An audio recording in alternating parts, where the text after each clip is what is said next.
Paano ka mananalangin sa Diyos Ama? Ang panalangin natin sa Diyos Ama ay laging naririnig niya at dinidinig niya. May tamang oras at panahon sa mga panalangin sinasabi natin sa Panginoon. Ngunit paano nga ba tayo makakapanalangin? At paano natin malalaman na dininig ang ating panalangin?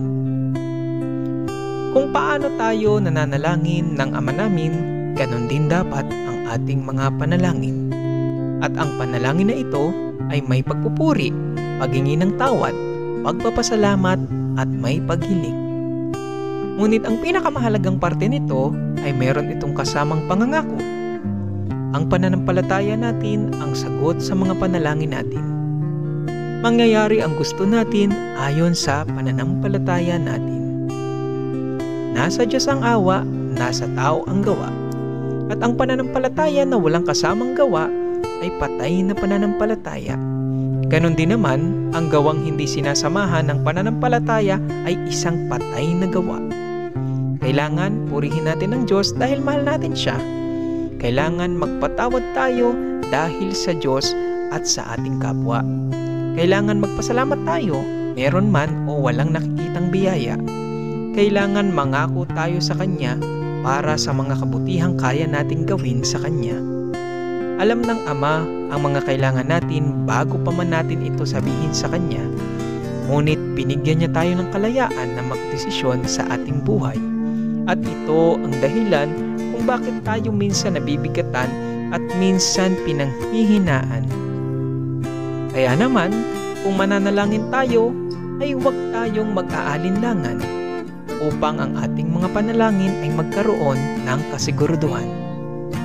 At isapuso natin ang pagpupuri sa Kanya at magpatawad tayo upang makaramdam ng ginhawa at magpasalamat tayo sa mga blessings na hindi natin nakikita at higit sa lahat, makipag-isa tayo sa Kanya. Ang pananalangin natin ay hindi lagi tungkol sa paghingi sa Kanya dahil kaya tayo nananalangin upang paglingkuran siya at sumunod sa Kanya. Santiago chapter 2 verse 14 to 17. Mga kapatid, ano ang mapapala ng isang tao kung sabihin man niyang siya'y may pananampalataya, ngunit hindi naman niya ito pinatutunayan sa gawa? Maliligtas ba siya ng ganoong uri ng pananampalataya? Halimbawa, may isang kapatid na walang maisuot at walang makain.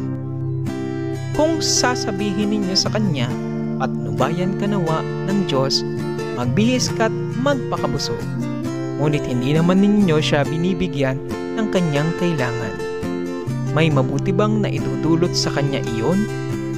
Gayon din naman, patay ang pananampalatayang walang kalakip na gawa. Ang mahalaga ay manatili tayong madasalin.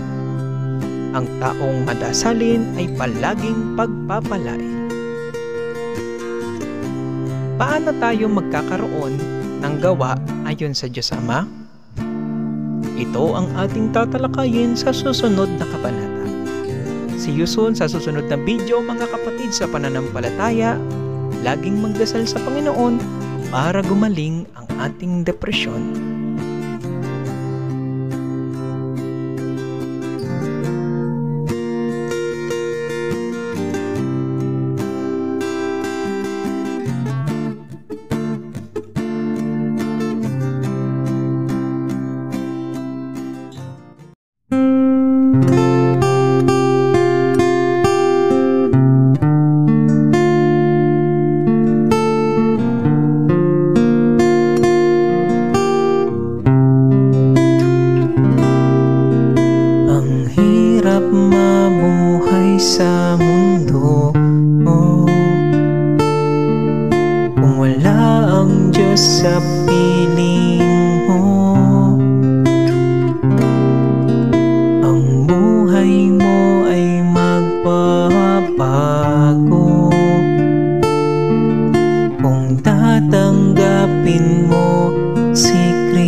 Ganyan ang Diyos, purihin siya.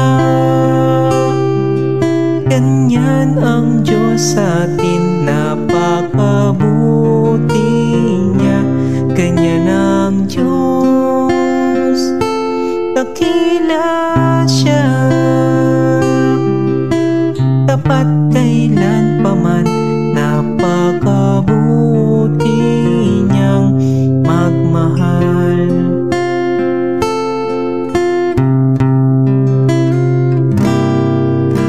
Tapat ang Diyos sa kanyang pangako, idalangin mo ng buong puso. Dalawa o tatlong nagkakatipon, kasama nyo ang Panginoon.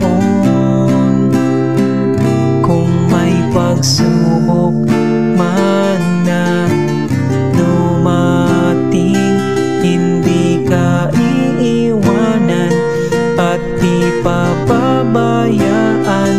Kung may problema man na dumating, hindi ka iiwanan at ika'y tutulungan.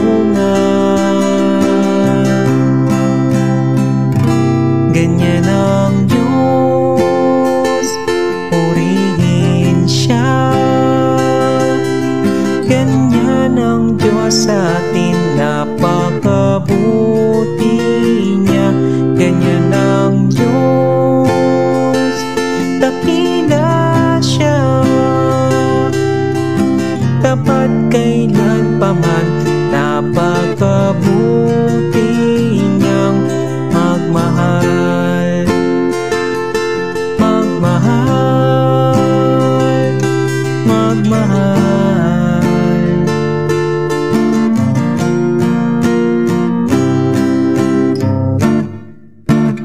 Huwag mong sisihin ang Diyos sa buhay mo.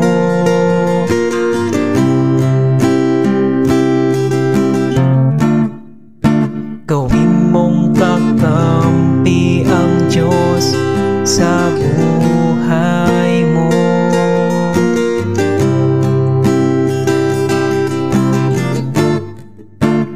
Ang kasakitan, bibigyang kagalingan.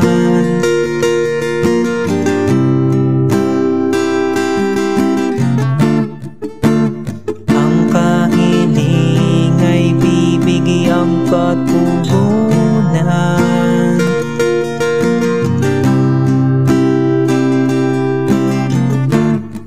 Si Jesus ang daan at katotohanan.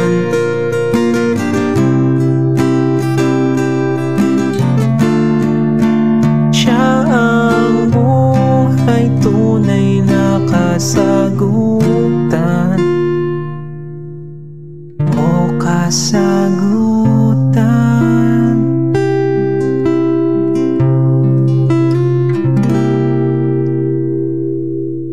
Ganyan ang Diyos, purihin siya. Ganyan ang Diyos sa atin, napakabuti niya. Ganyan ang Diyos, dakila siya, tapat kailanpaman, napakabuti niyang magmahal. Magmahal, magmahal.